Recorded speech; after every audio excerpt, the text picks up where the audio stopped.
Welcome to Garden Wise Adventures. My name is Malie, and today we're going to do a fun update video and a plant of the week video all at the same time. And it's about fig trees in Utah. Now, I am not an expert on growing figs in Utah. I am still learning. I grew fig trees really well in California, but in California, you just put them in the ground and they do their thing. You don't really have to pay too much attention to them.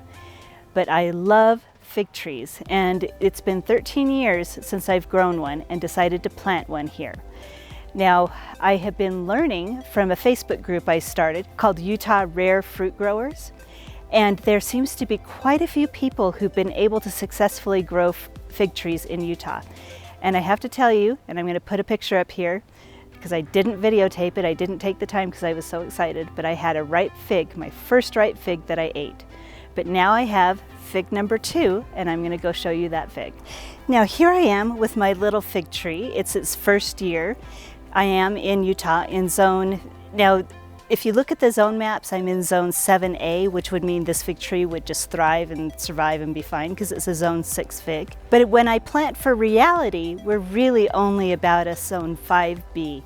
We're kind of drifting into zone 6. I'm seeing zone 6 plants survive, but sometimes they'll die.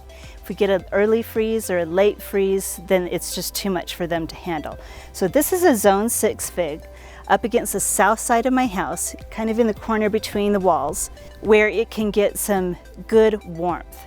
They like full sun, they like moderate amounts of water, but they can't tolerate the freezing. What happens is they will die to the ground. From what I've heard, there are people who just leave their figs uncovered for the winter and they'll die to the ground and then regrow from the roots every year. And sometimes they get figs and sometimes they don't. There's other people who find ways to protect the figs over the winter, just a simple structure, maybe with chicken wire and leaves or something like that. I'm gonna have to figure that out this winter and I'll do a video on it. But if you protect them over the winter, unless we have a really harsh winter, they don't die back. So if they don't die back, then you have a better chance of that early crop of figs, because most fig trees have 2 crops. The early one is the Breba crop, and then they have a later one that sets figs and that ripen later in the year. The later crop is usually the more prolific crop. The Breba crop comes off of the second year growth. Now, I personally, not having a lot of experience growing figs in Utah, think that the Breba crop would be the most important. That first set of figs that come off the older wood have more of a chance to mature and ripen. But let me show you, I did get ripe figs, as I said earlier in the video, and let me show you the second ripe fig that I have. So as you can see, we're getting a lot of wonderful new growth on this fig. It is actually starting to be quite happy in this area. So let me show you the fig that's not ripe yet. There it is. It's very tiny and it's not quite ripe yet. Let me show you the ripe one and show you how I can tell it's ripe. See, there is my ripe fig. It's really small, but it's starting to, I pulled it off, but it is ripe, so that's okay. With ripe figs, they will start to get really soft and they'll start to kind of hang a little more on the plant. And that's how you tell they're ripe. So in a minute, after I tell you a little bit about more figs, we're gonna go in and share this with my daughter. I promised her I would share it. It's a really difficult thing to do. Okay, I said sharing with my daughter is a difficult thing to do. It's not really all that difficult. She's a good person, love her to death. This variety of fig is a Chicago Hardy.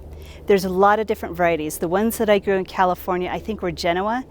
They were a kind of a more pale green fig that were absolutely gorgeous. They would get about this big around and they were like honey. It would produce hundreds and hundreds of fruits. But between myself, my children, the neighbors' children, those figs never made it inside the house. We ate them all right out there at the tree. They were so good and we would look forward to them every year. Now these have a little bit different flavor. The one that I ate yesterday or the day before was a little more of a berry flavor. So let's take this inside and show you what it looks like on the inside of the fig. So here is what my fig looks like on the inside. It's got little seeds that are really a little bit crunchy, but they're really good.